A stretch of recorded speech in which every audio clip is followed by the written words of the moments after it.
وعلى آله وصحبه أجمعين.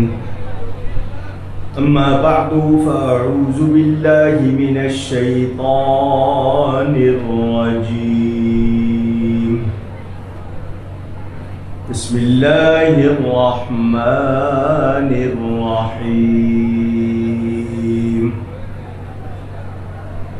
قل إن كنتم تحبون الله فاتبعوني يحببكم. صدق الله العلی العظیم. محبت کے ساتھ ایک مرتبہ درود شریف پڑھ لیجئے. اللهم صل على سيدنا ومولانا محمد معدن الجود والكرم وآله وصحبه وبارك وسلم. الصلاة والسلام عليك يا رسول الله. الصلاة والسلام عليك يا حبيب الله. الصلاة والسلام عليك يا رحمة للعالمين وعلى آلك وأصحابك يا شفيع المذنبين. حمد و صلات کے بعد قرآن کریم کی ایک آیت کے کچھ الفاظ آپ کے سامنے تلاوت کیے ہیں. مختصر سے وقت میں کچھ باتیں آپ تک پہنچاؤں گا. اللہ تعالی مجھے حق بیان کرنے، ہم سب کو حق سن کر اس کو قبول کرنے، اس پر عمل کرنے اور اس پر قائم رہنے کی توفیق عطا فرمائے. آج اسٹیج پر میرے دائیں جانب بھی اور بائیں جانب بھی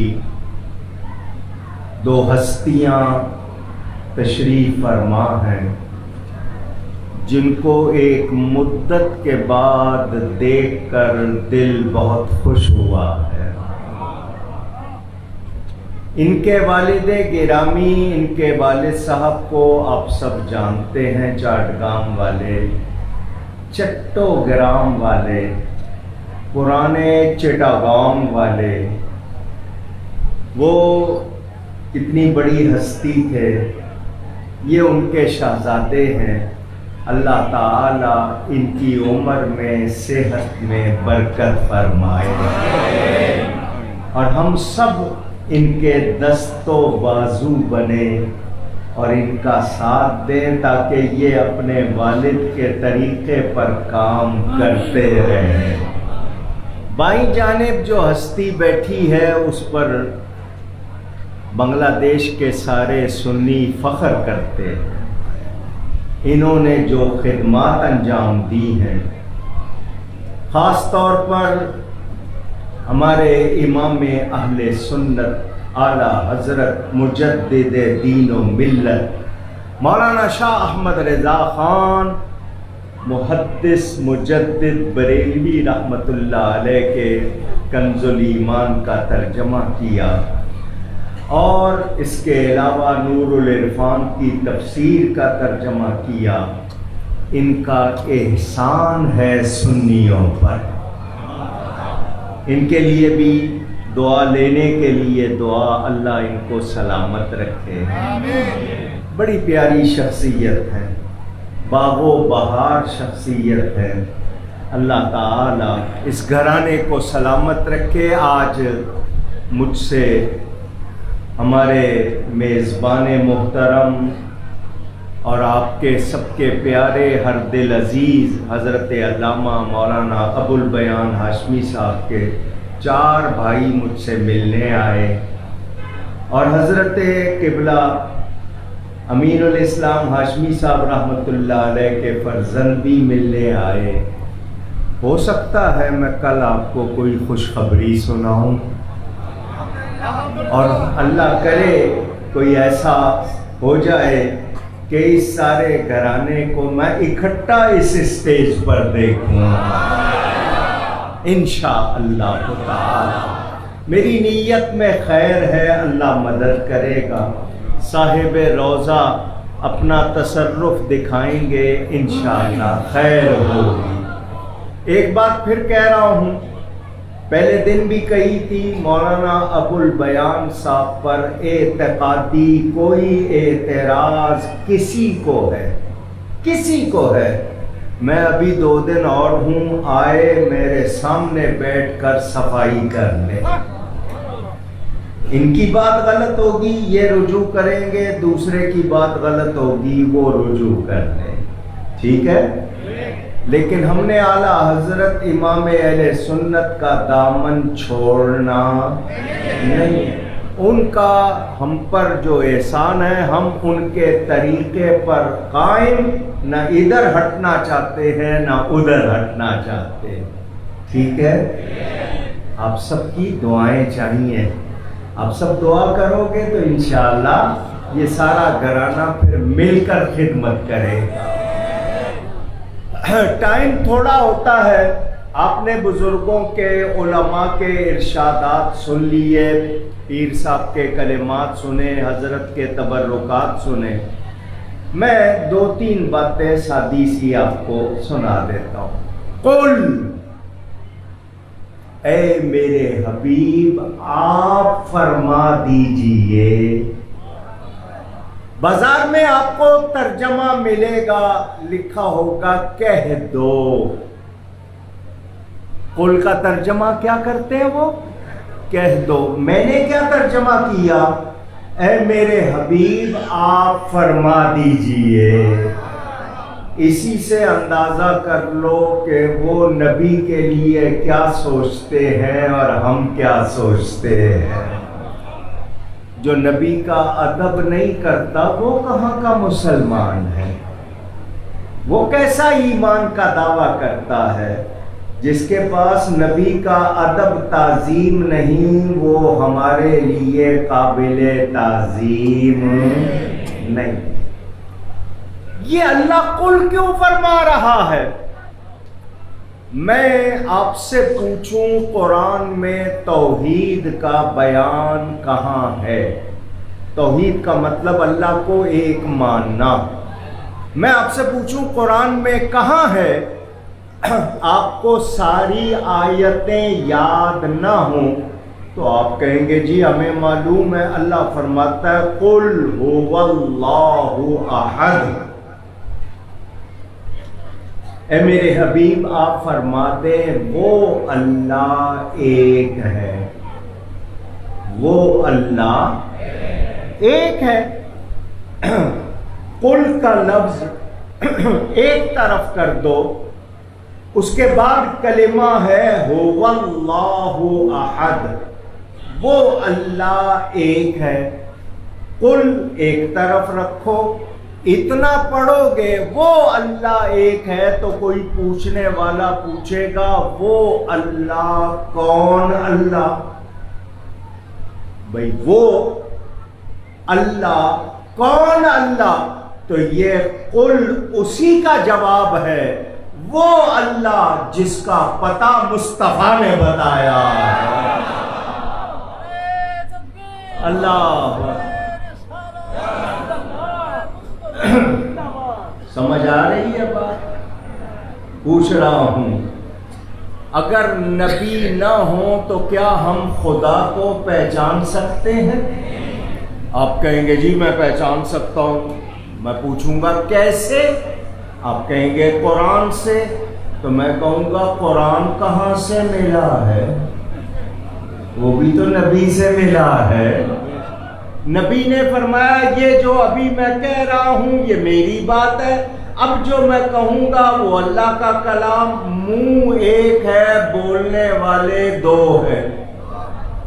اسی منہ پر خدا بولتا ہے، اسی منہ پر مصطفیٰ بولتا ہے۔ سمجھ آ رہی ہے بات؟ قل، اعلیٰ حضرت ترجمانی کرتے ہیں، فرماتے ہیں فیض پہنچا رضا احمد پاک سے، فیض پہنچا رضا احمد پاک سے، ورنہ تم کیا سمجھتے خدا کون ہے؟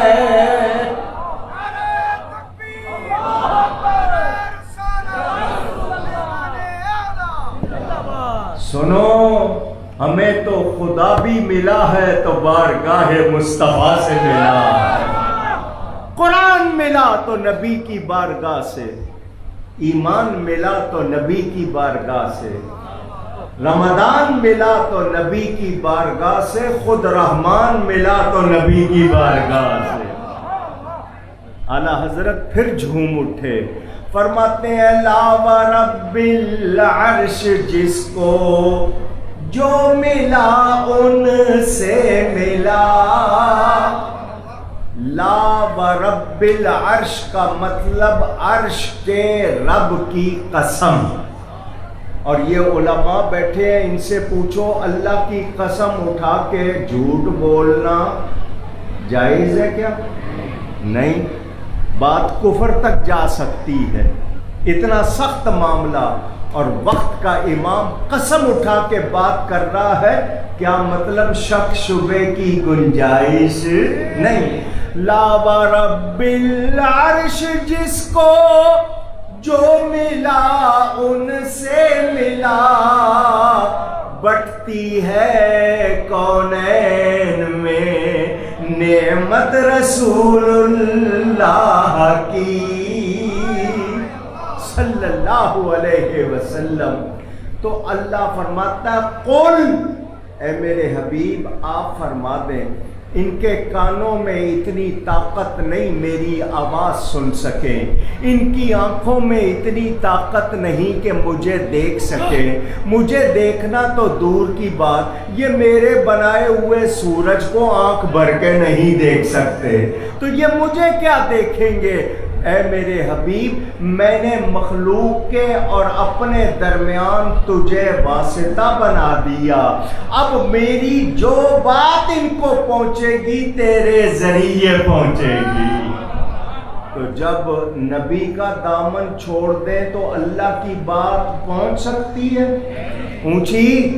تو جس کی بارگاہ، اب میرا جملہ ہے بڑا مشہور، آپ نے تو نہیں سنا، پاکستان والوں نے، دنیا والوں نے سنا ہے، آسان جملہ، جس بارگاہ سے رب ملا اسی بارگاہ سے سب ملا۔ جس بارگاہ سے رب ملا باقی سب بھی اسی کی بارگاہ سے ملا، تو جو نبی کا دامن چھوڑ دے اس کو خدا ملتا نہیں۔ ان کنتم تحبون اللہ، میرے پاس ٹائم نہیں ہوتا، میں پھیلا نہیں سکتا بات، اس لیے آگے چلے۔ اگر تم اللہ سے پیار کرتے ہو، اللہ کی غلامی کرو تو تمہیں جزا کا انتظار نہیں کرنا پڑے گا، ادھر نبی کے غلام بنو گے، ادھر اللہ کے پیارے بن جاؤ گے۔ اللہ اکبر۔ بنگالی شاہ کے نعرے پہ آپ کی آواز نہیں نکلتی، بہرحال سنیں توجہ، نبی کی غلامی وہ چیز ہے جو اللہ کا پیارا بنا دیتی ہے، یقین ہے یا نہیں؟ وہ صحراؤں میں جانوروں کے چرانے والے، اپنی بیٹیوں کو زندہ دفن کرنے والے، جن کے اندر قتل و غارت سال سال چلتی تھی، نسلوں میں چلتی تھی، میرے نبی کے غلام بنے تو آنے والی نسلوں کے امام بن گئے۔ میرے نبی کی بارگاہ سے کس کس کو ملا؟ ابو بکر آئے تو صدیق اکبر بن گئے، عمر بن خطاب آئے فاروق اعظم بن گئے، عثمان بن عفان آئے تو غنی اور ذوالنورین بن گئے، علی آئے، علی ابن ابی طالب آئے تو شیر خدا بن گئے۔ جس کو ملا کہاں سے ملا؟ اونچی اہل بیت کو کہاں سے ملا؟ نبی سے۔ صحابہ کو کہاں سے ملا؟ نبی سے۔ اماموں کو کہاں سے ملا؟ اولیاء کو کہاں سے ملا؟ تو پھر ہم نبی سے کیوں نہ مانگیں؟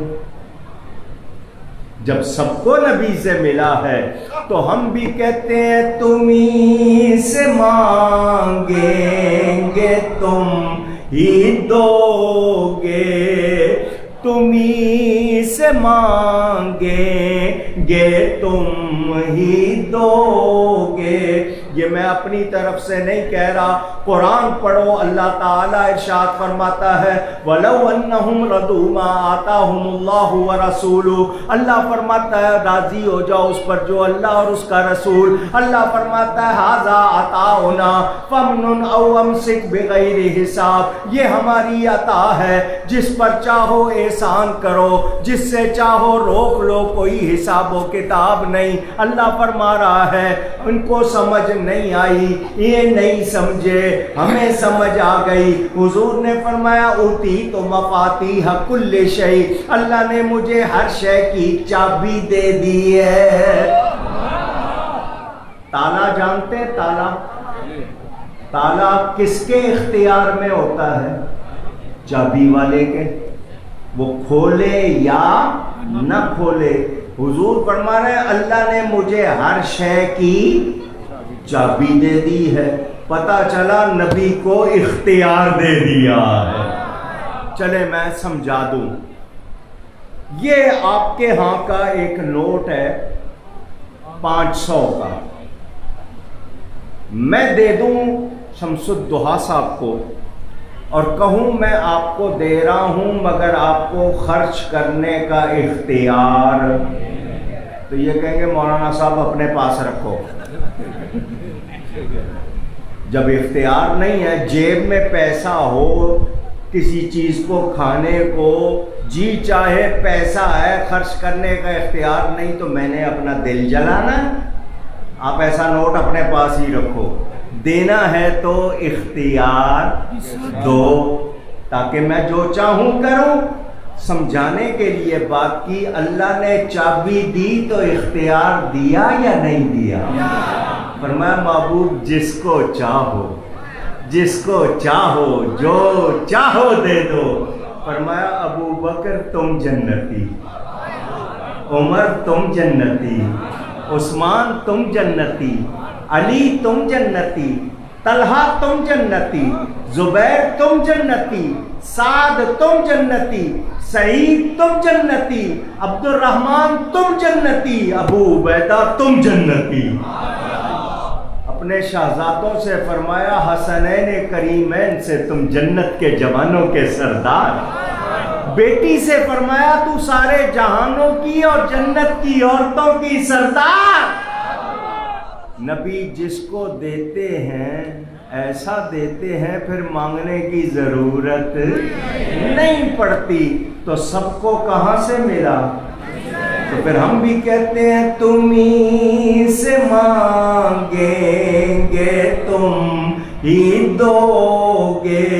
آپ کا دل چاہے میرے ساتھ مل کے پڑھ لو، تمہیں سے مانگیں گے تم ہی دو گے، یا رسول اللہ تمہیں سے مانگیں گے تم ہی دو گے، تمہارے در سے ہی لو لگی ہے، یہ سب تمہارا کرم ہے آقا، یہ سب تمہارا کرم ہے آقا، کہ بات اب تک بنی ہوئی ہے، یہ سب تمہارا۔ پوچھو جبریل سے، جبریل سے پوچھو، وہ کہتا ہے آقا آپ نہ ہوتے مجھے اپنا پتہ نہ چلتا۔ نہیں نہیں، فرشتوں سے پوچھو، جس سے چاہو پوچھو، ابو بکر سے پوچھو صداقت کہاں سے مل گئی، عمر سے پوچھو عدالت کہاں سے مل گئی، عثمان سے پوچھو سخاوت کہاں سے مل گئی، علی سے پوچھو شجاعت کہاں سے مل گئی، حسنین سے پوچھو سیادت کہاں سے مل گئی۔ نہیں نہیں، امام اعظم سے پوچھو امامت کہاں سے مل گئی، غوث اعظم سے پوچھو غوثیت کہاں سے مل گئی، خواجہ سے پوچھو ولایت کہاں سے مل گئی۔ تو وہ بھی کہتے ہیں یہ سب تمہارا کرم۔ نہیں نہیں نہیں نہیں، آگے چلو، اعلیٰ حضرت سے پوچھو آپ کو یہ شان مجددیت کہاں سے مل گئی، وہ بھی کہتے ہیں نہیں نہیں، اپنے امام ہاشمی سے پوچھو آپ کو امام اہل سنت کا لقب کہاں سے مل گیا۔ نہیں نہیں، اپنے آپ سے پوچھو سروں پہ ٹوپیاں کہاں سے آ گئی، چہروں پہ داڑیاں کیسے سج گئی، یہ اللہ کے سامنے جھکنے کی عزت کیسے مل گئی۔ تو ہر سنی کہتا ہے یہ سب تمہارا کرم ہے آقا، یہ سب تمہارا کرم ہے آقا، کہ بات اب تک بنی ہوئی ہے، یہ سب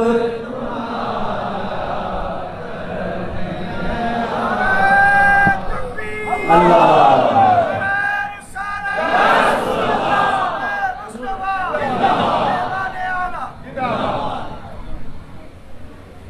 میں نے کہا نا موضوع ایسا ہے، برانچ لائن نکالوں تو دور نکل جاؤں گا، ٹائم بہت تھوڑا ملتا ہے مجھے، سنو توجہ میرے دوستوں اور بزرگوں، آپ کو میں ایک مثال سے سمجھاتا ہوں کہ نبی کی غلامی کرے تو اللہ کے پیارے۔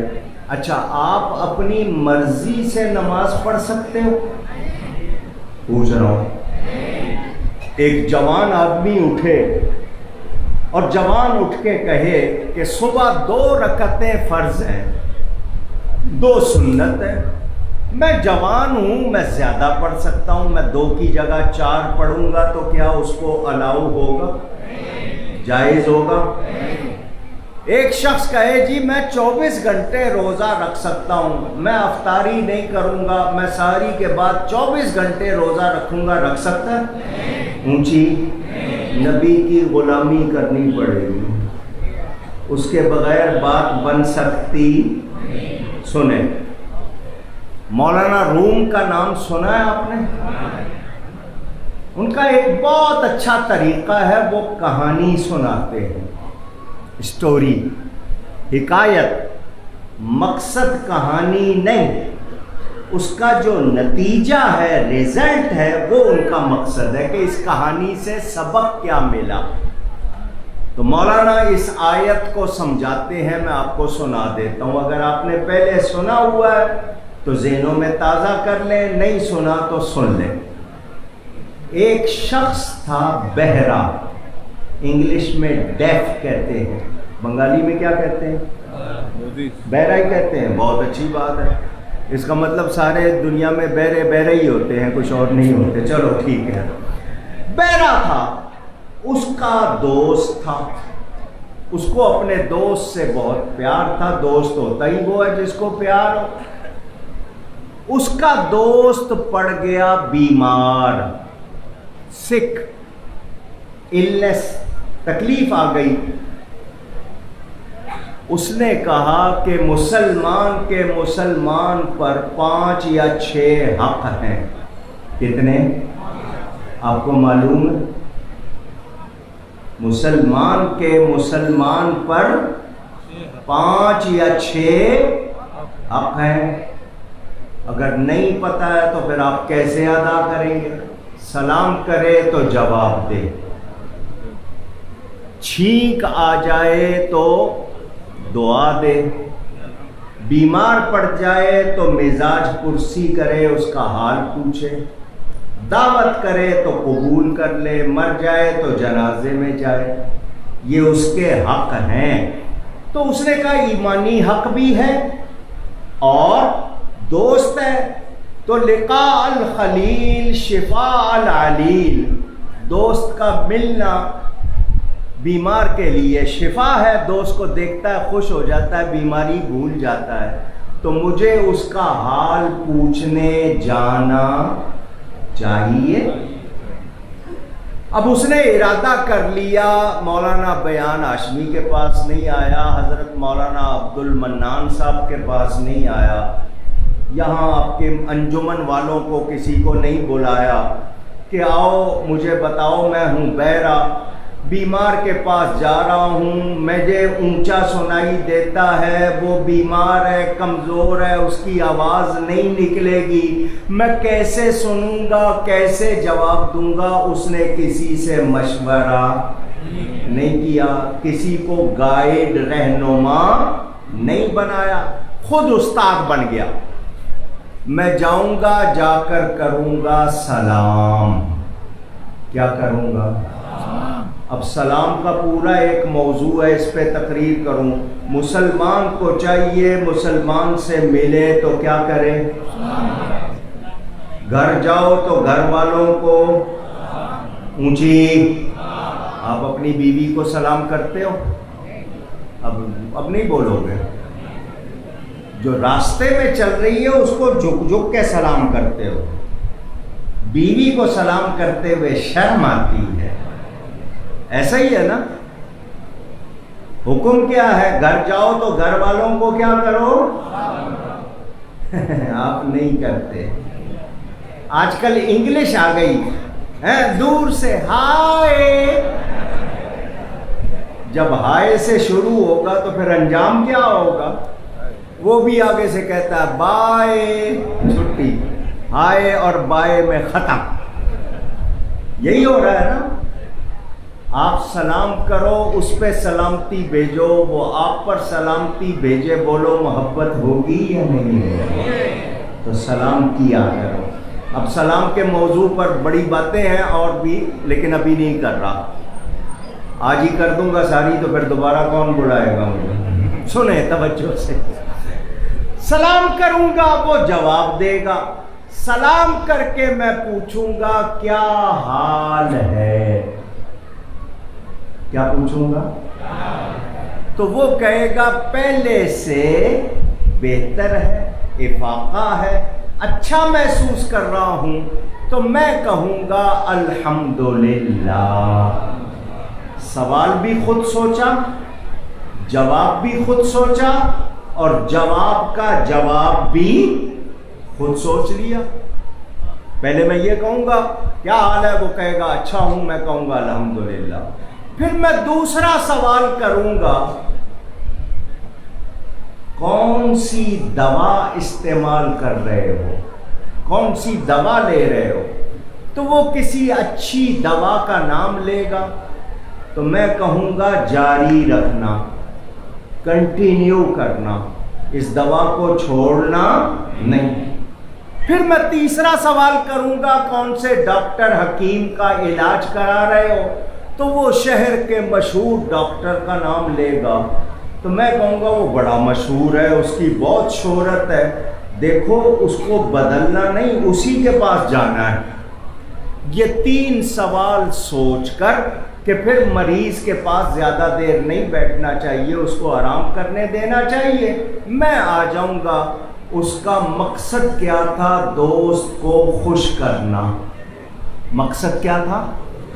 دوست کو ناراض کرنا اس کا مقصد نہیں. لیجئے جناب، وہ گیا. اس زمانے میں یہ بیل نہیں بجتی تھی، آواز لگاتے تھے یا دروازہ کھٹکھٹاتے تھے. شریعت کا حکم اس کے بارے میں بھی ہے. ایک مرتبہ آواز لگاؤ، انتظار کرو. وہ چپل پہنے آئے گا، دروازے تک آپ گھنٹی پہ ہاتھ رکھ دیتے ہو، پورے محلے کو اٹھا دیتے ہو.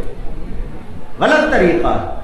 ایک مرتبہ آواز دو، انتظار کرو، نہیں آیا دوبارہ آواز دو یا گھنٹی بجاؤ، انتظار کرو. تیسری مرتبہ گھنٹی بجاؤ، آواز دو، اگر جواب نہیں آیا تو واپس چلے جاؤ. لیکن آپ تو شور مچاتے ہو. دروازہ جب تک کھل نہ جائے اس کی اجازت شریعت سیکھو. کسی کے گھر میں جھانکنا، سوراخ ہو کہیں تو جھانک رہے ہیں، شریعت کہتی ہے آنکھ پھوڑ دو، اور اس پر کوئی سزا بھی نہیں ہے. حکم شریعت کا پہچانو. اللہ نے آپ کی عزت رکھی ہے، پردہ داری رکھی ہے. لیجئے جناب وہ گیا، اس نے جا کر آواز لگائی. مریض کے گھر والوں نے کہا تیرا دوست آیا ہے بہرا. اس نے کہا میں پہلے ہی بیمار ہوں، یہ آئے گا، اس کو سنائی کچھ دیتا نہیں ہے، یہ مجھے اور بیمار کرے گا. گھر والوں نے کہا بلانا ہے یا نہیں؟ کہنے لگا بلا لو. لیجئے جی یہ گیا، اس نے جا کر پروگرام کے مطابق سلام کیا. سلام کوئی کرے مسلمان تو جواب دینا واجب ہے، جواب دینا واجب ہے. لیکن کسی بد عقیدہ کو آپ سلام کر سکتے؟ وہ اگر آپ کو سلام کرے تو آپ نے جواب میں صرف وعلیکم اتنا کہنا ہے، اس کے سوا نہیں کہنا. کیوں؟ جو خدا رسول کا وفادار نہیں، اس پہ ہم سلامتی نہیں بھیج سکتے. سمجھ آئی بات؟ ریاض الصالحین میں حدیثیں جمع ہے، پڑھ لینا میرے دوستوں اور بزرگوں. اب پروگرام کے مطابق اس نے پہلا سوال کیا کیا حال ہے. وہ جو بیمار تھا نا، بیماری میں چڑچڑا ہو چکا تھا تکلیف کی وجہ سے، اس نے آگے سے کہا مر رہا ہوں. کیا کہا؟ اس نے کہا الحمدللہ. سوچ کے یہی گیا تھا کہ وہ کہے گا اچھا ہوں، سنائی تو اس کو دیا نہیں. اس نے کہا مر رہا ہوں تو کیا کہا؟ الحمدللہ. اس کو غصہ آ گیا، یہ دوست ہے یا دشمن؟ یہ میری مزاج پرسی حال پوچھنے آیا یا میرے زخموں پہ نمک چھڑکنے آیا؟ ابھی وہ سنبھلا نہیں تھا، اس نے دوسرا سوال کر دیا کون سی دوا لے رہے ہو؟ اس کو غصہ تھا، بیماری کا غصہ، پھر اس کے پہلے سوال کا غصہ. اس نے کہا زہر کھا رہا ہوں. کہنے لگا جاری رکھنا، بدلنا نہیں ہے، اسی دوا کو جاری رکھنا. اس نے کہا یہ کون ہے؟ اس نے تیسرا سوال کر دیا کس ڈاکٹر حکیم کا علاج کرا رہے ہو؟ اس نے کہا ملک الموت کا. کہنے لگا بڑی شہرت سنی ہے، تم نے بدلنا نہیں ہے. اس کو آیا غصہ، اس نے اپنے ملازم کو بلایا، اس کو اٹھاؤ اور باہر پھینک دو. یہ دوست نہیں ہے، دشمن ہے. میں نے کہا مر رہا ہوں تو کہتا ہے الحمدللہ. میں نے کہا زہر کھا رہا ہوں تو کہتا ہے جاری رکھنا. میں نے کہا میں موت کے فرشتے کا علاج کرا رہا ہوں، کہتا ہے اسی کے پاس جانا. یہ کیا ہے؟ اس نے اس کو باہر پھینک دیا. کہانی ختم. مولانا روم اب نتیجہ پیش کرتے ہیں.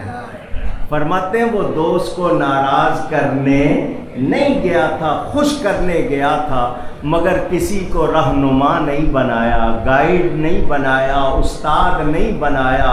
نتیجہ کیا ہوا؟ خوش کرنے کی بجائے ناراض کر بیٹھا. ارے تیری عقل کا یہ حال ہے بندے، تو اپنی عقل سے ایک بندے کو راضی نہیں کر سکتا تو خدا کو کیسے راضی کرے گا؟ اس لیے اللہ نے مہربانی کی. مجھ سے پیار کرتے ہو نا، مجھے راضی کرنا چاہتے ہو، آؤ میں طریقہ بتا دوں میں کیسے راضی ہوتا ہوں. جو میرے حبیب کا غلام بن جائے میں اس سے راضی ہو جاتا ہوں. سمجھ آئی بات؟ تو نبی کی غلامی بادشاہی سے بہتر ہے. غلام بن کے دیکھو. نہیں میں زیادہ ٹائم نہیں لوں گا آپ کا. سنو، مجنون کو جانتے ہو؟ پوچھ رہا ہوں. آپ کہیں گے ہم سارے ہی مجنون ہیں اپنی اپنی لیلا کے. مجنون کو جانتے ہو؟ یہ کوئی فرضی کردار نہیں، ولی اللہ تھا. پتہ ہے آپ کو؟ حضرت امام حسن کا دودھ شریک بھائی ہے یہ، جس کو مجنون کہتے ہو. اس کا نام قیس تھا، عامری قبیلے کا تھا. حضرت امام حسن کا دودھ شریک بھائی تھا. یہ سعودی عرب کے علاقے میں ہوا ہے، کوئی ایسی کہانی نہیں ہے. بڑا ولی اللہ تھا. اس نے ملامتی طریقہ اختیار کیا لوگوں کو عشق سکھانے کا. کسی نے مجنو کو دیکھا کہ ہرن کا منہ چوم رہا تھا. ہرن جانتے ہیں نا, ہرنی ہرن, اس کا منہ چوم رہا تھا. دیکھنے والے نے کہا مجنو کیا ہو گیا, تو ہرن کا منہ چوم رہا ہے؟ اس نے کہا اس لیے کہ اس کی آنکھیں لیلا جیسی ہیں, اس کی آنکھیں لیلا جیسی ہیں. مولانا روم فرماتے ہیں مجنو کو ہرن سے پیار نہیں تھا, لیلا سے تھا. مگر ہرن پر پیار کیوں آ گیا کہ اس کی آنکھیں لیلا جیسی لگی. بلا تشبیہ, کہاں مجنو, کہاں نبی پاک صلی اللہ علیہ وسلم, کہاں خدا کی بات, وداؤٹ اینی ریزمبلنس. آپ کو بتاؤں اگر مجنو کو اس ہرن پہ پیار آ سکتا ہے جس کی آنکھیں لیلا جیسی, تو اللہ کو اس بندے پہ پیار کیوں نہیں آئے گا جس کی ادائیں مصطفیٰ جیسی ہوں گی. اللہ میرے آقا کیسے بال رکھتے تھے, کیسا امامہ باندھتے تھے, کیسے کپڑے پہنتے تھے, کیسے بات کرتے تھے, کیسے کھاتے تھے. تو محبوب کی ادائیں اپنا لو, جب ان کی ادائیں اپنا لو گے اللہ کے پیارے بن جاؤ گے. یہ طریقہ خود رب نے بتا دیا, مہربانی کر دی. مگر ہم آج بھی نہ سمجھے تو پھر بولو ہمارا قصور ہے یا نہیں ہے. مجھے اور کتنے منٹ دیں گے؟ نہیں, پبلک کا خیال کرنا ہے. اچھا سنیں توجہ سے. ظہر اور عصر کی نماز آپ میں سے کسی نے کبھی جماعت کے ساتھ پڑھی ہے؟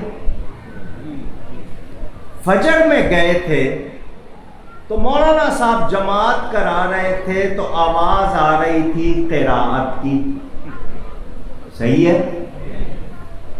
ظہر میں آئے تو مولانا کی آواز غائب, اللہ اکبر کہہ کے آواز ہی نہیں آ رہی. کوئی پوچھے مولانا صاحب بیوی سے لڑ کے آئے ہو, وہ گھر کا غصہ نکال رہے ہو, آواز نہیں آ رہی, کیا ہو گیا؟ شاید طبیعت خراب ہوگی, کوئی گلے میں گڑبڑ ہوگی. عصر میں آئے تو پھر وہی حال, مغرب میں آئے تو مولانا کی پھر آواز آ رہی ہے.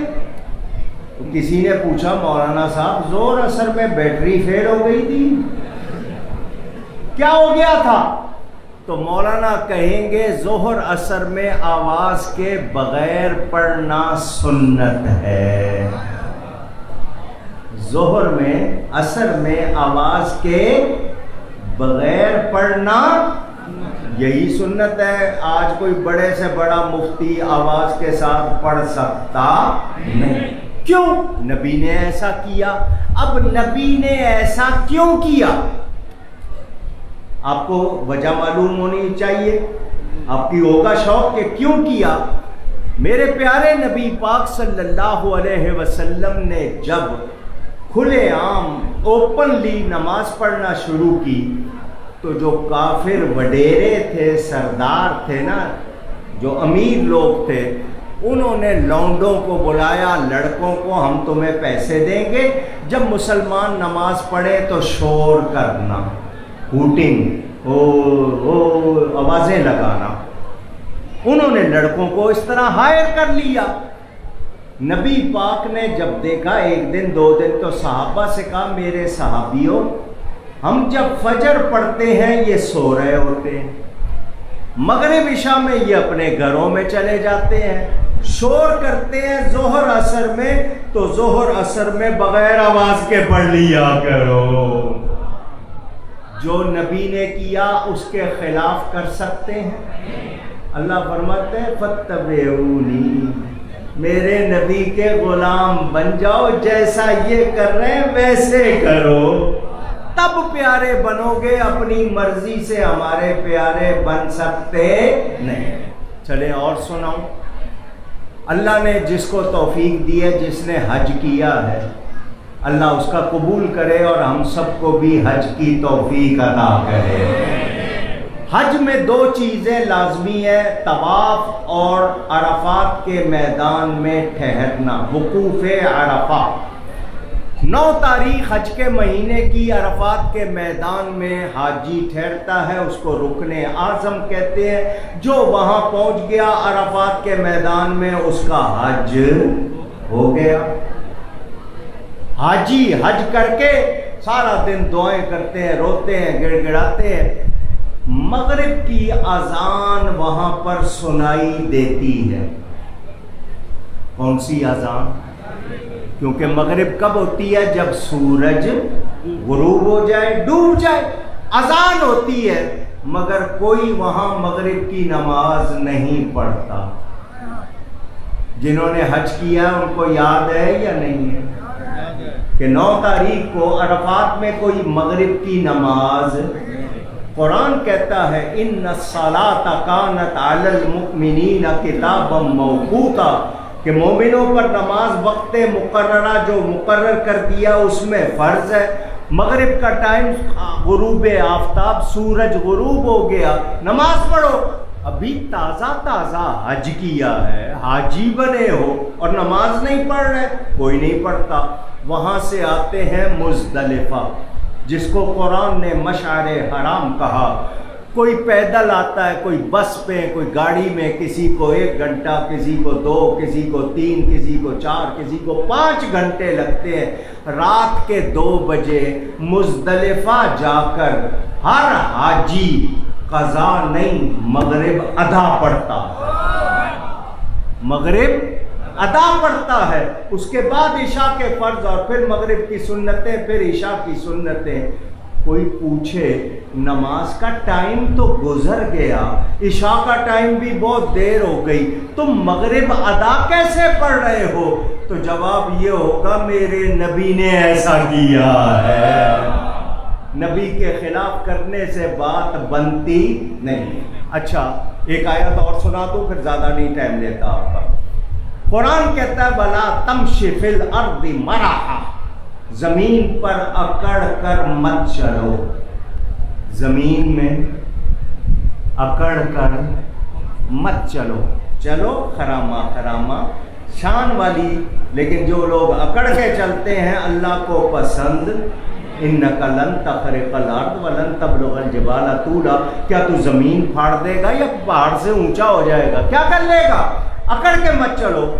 مگر رمل اور استباء، طواف کے پہلے 3 پھیروں میں دایاں کندھا ننگا کر کے احرام بغل سے نکال کر پہلے 3 پھیرے پہلوانوں کی طرح اکڑ اکڑ کر چلتے ہو۔ اللہ کہتا ہے اکڑ کے نہیں چلو، تم اللہ کے گھر میں اکڑ کے چل رہے ہو۔ ایسا ہی ہے یا نہیں؟ رش ہو، آپ نہ کر سکے، تھوڑا سا بھی کر لیا تو حکم پورا ہو گیا۔ اگر رش نہیں ہے تو 3 پھیرے، پہلے 3 طواف کے چکر، اکڑ اکڑ کے چلو، چھوٹے قدم اٹھا کے، بازو ننگا کر کے۔ کوئی کہے کہ اللہ قرآن میں کہتا ہے اکڑ کے مت چلو، تم یہاں اکڑ کے چل رہے ہو، تو کہے گا نبی نے کہا ہے ایسا کرنے کے لیے۔ اب نبی نے کیوں کہا آپ کو یہ بھی بتا دوں۔ جب میرے آقا مکہ سے ہجرت کر کے مدینہ گئے تو مدینہ کا پرانا نام لینا اب جائز نہیں۔ کوئی غلطی سے بول دے تو توبہ کرے اور 10 یا 20 مرتبہ مدینہ طیبہ کہے، پرانا نام شاعری میں بھی نہیں لینا، ٹھیک ہے؟ حکم آ گیا۔ تو وہ پرانے نام کا مطلب تھا بیماری کی جگہ، فساد کی جگہ۔ حضور تشریف لے گئے، دعا فرمائی یا اللہ جتنی برکتیں مکہ میں رکھی ہیں دگنی بلکہ چوگنی مدینہ میں رکھ دے، یہاں کی ساری بیماریاں بلائیں وادی جوفا میں ڈال دے۔ وہ مدینہ دار الشفا بن گیا۔ مکہ والے بڑے خوش ہو گئے، مسلمان ایسی جگہ گئے جہاں سب بیمار ہو جاتے ہیں تو یہ کمزور ہو جائیں گے، لڑنے کے قابل نہیں رہیں گے۔ جب نبی مدینہ سے عمرہ کرنے آئے تو صحابہ سے کہا ذرا دایاں کندھا ننگا کر لو اور پہلے 3 پھیرے پہلوانوں کی طرح چلو اور مکے والوں کو دکھا دو ہم بیمار ہو کے نہیں آئے ہیں، ہم پہلوان بن کے آئے ہیں، ہم صحت مند ہو کے آئے ہیں۔ نبی کے بغیر کام چلے گا؟ اونچی بس آج کا پیغام یہی ہے۔ شیخ سعدی نے بھی کہہ دیا نا کہ نبی کے بغیر منزل مل سکتی نہیں، تو جو نبی کو چھوڑ دے اس کو خدا ملتا نہیں۔ جو تیرے در سے یار پھرتے ہیں، جو تیرے در سے یار پھرتے ہیں،